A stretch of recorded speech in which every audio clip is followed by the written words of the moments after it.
Wait, wait, wait. It was out in the world today.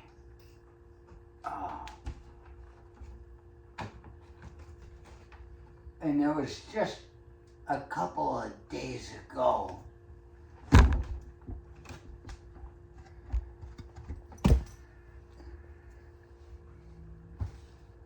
Just a couple of days ago, I ran into this guy.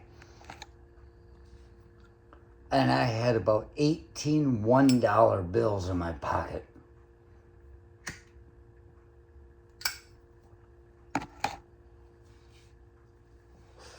And it's an old joke. Everyone knows it. There was one guy there that said, you going to the strip club? And I said, no, I'm giving it to him so he can go to the strip club. And it's just an old joke. Everybody knows it. If you got a bunch of ones in your pocket, either you've been to the strip club or you're going. When I said, I'm giving it to him, the guy next to me said, I have no interest in going to a strip club. And I was like, and I said, well, it's fun. You just throw all that money. They think you got a lot of money. You got 18 ones, and they come, and he's like, I have no interest. I was just making a joke.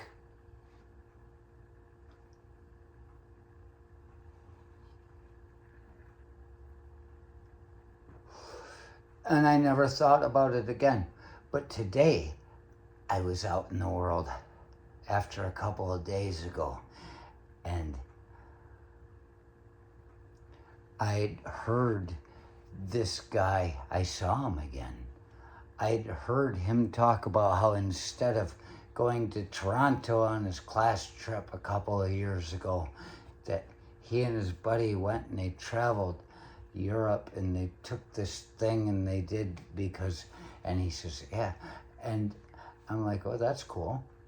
I didn't bother mentioning how extensive my travels have been in those regions. I didn't mention any stories at all.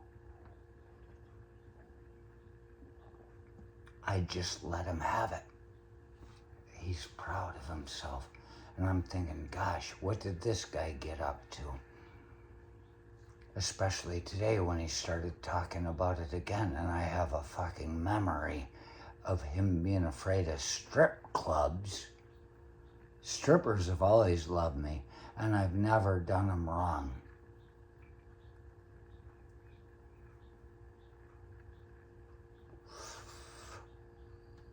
I heard him speaking again today about the trip he made through Europe, and it involved Amsterdam in the Netherlands, you know.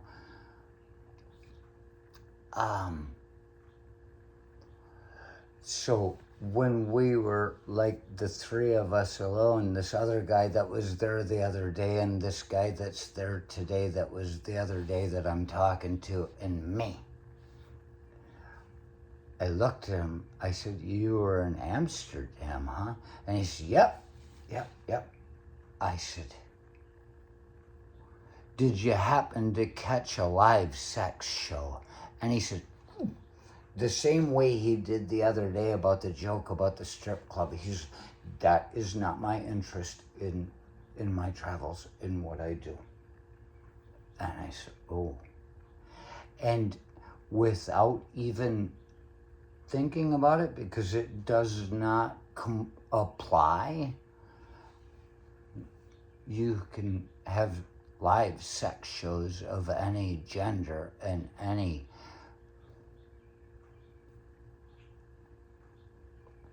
sex related mindset. If you go to Amsterdam, my immediate thought was, oh my gosh, why? Why is he so about this? I said, oh my gosh, he's gay. He doesn't want to see that, which doesn't make sense. But then I didn't say anything about it.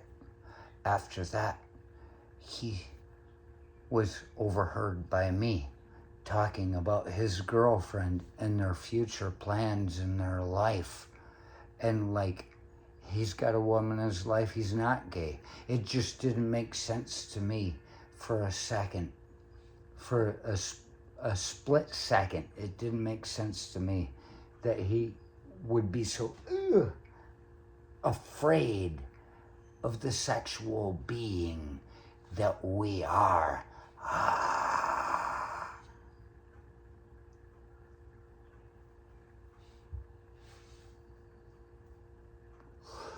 And I tried to tell him it's a lot of fun. He's just like not hearing it. But it was a lot of fun.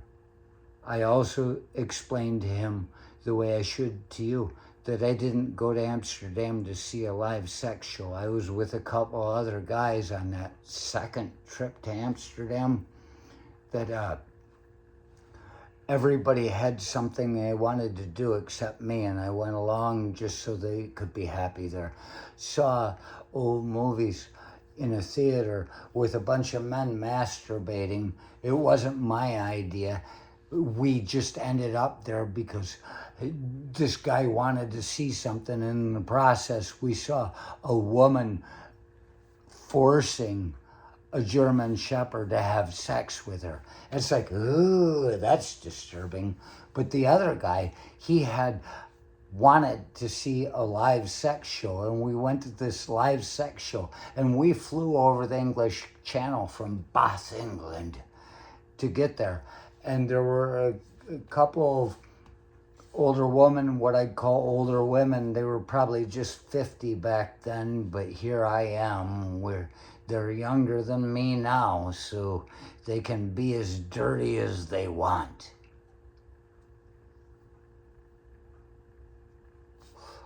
On the plane, somehow they stood out. We met them or something, and then we ended up at that sex live show. And there was a gorilla running around, and I was on stage, and my buddy was on stage. He took his dick out. I was like, I'm not going to do it. You can find out who the narcissist is when you find the one that takes his dick out when he knows it's not that great. I got a good dick. I'm not going to show it to you.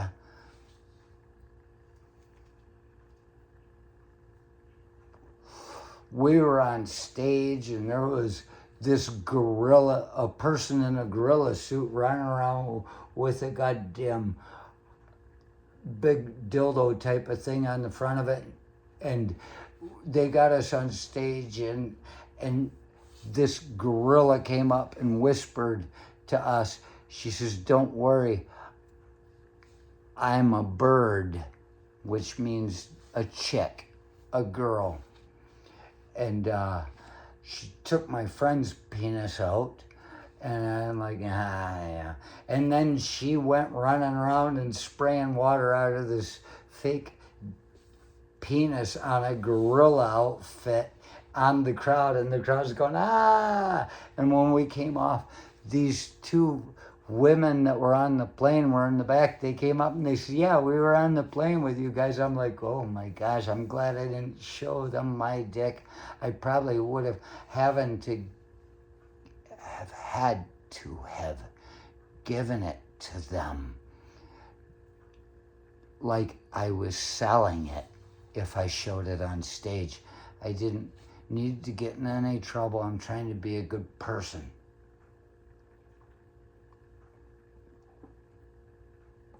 And then the live sex show comes out, and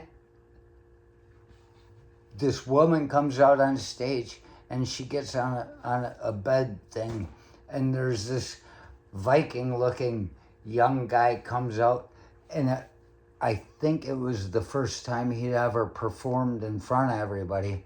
He had a hard time getting an erection when he was supposed to be screwing her. And everybody in the crowd's yelling at him, come on, what are you, a soft ass bitch? I mean, it was just fun. Everybody was giving him shit, and finally he got it up, and he screwed her, and everybody was like, yeah!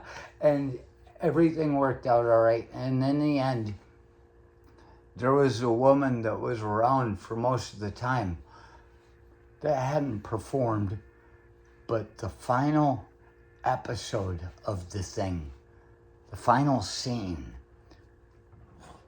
she put her feet up, turned towards us, and the song Smoke Gets in Your Eyes, I think it's Frank Sinatra, I'm not sure about that, was playing, and she had a cigar that she'd lit up and she put here, and she was puffing as the damn song was going, and the final line of the song, when it was ending, she pulled that thing out and puffed out this huge thing of smoke, something that Bill Clinton could only dream of. Wetly, not quite able to finish. It was a fantastic show, and everybody there was having a good time. Even when people were on stage and people were going, hey, there was nobody on stage going, fuck you, asshole. And he's like, yeah. It was a good time. You want to go to Amsterdam, you go to a live sex show. They just stand out front and say, live sex, live sex, live sex. And we walked into one of them, and it was just, they have a fine sex museum in Amsterdam also. Saw Long Dong Silver's penis for the first time in my life because there's a picture of him standing there with it out. It's like, Jesus, man. That wasn't my idea either. But dildos have been around for thousands of years. Everybody's having a good time.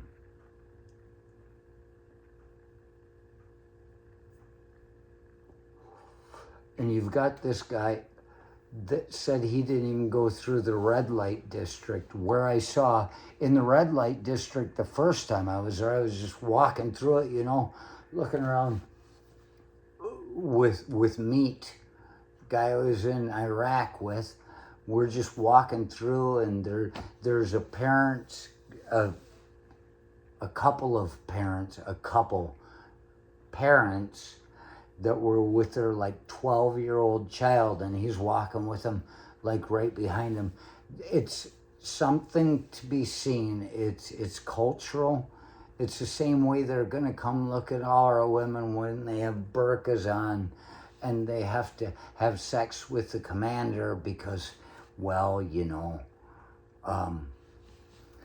their wives aren't fertile anymore, and it must be the women's fault, so they just allow the wife to hold the hand of the girl in the red light district while the commander fucks him. The thing is, it's just this guy was so this kid that Meat and I saw, the parents went by an intersection in the red light district, and he was up in front of us, and he stopped, and he went like this. He's got his parents in front of him, and he went like this, and he disappeared down an alley. He wanted to see this stuff on his own. This is cultural. This is teaching us what it is we're going to be. Not saying there's anything wrong with that.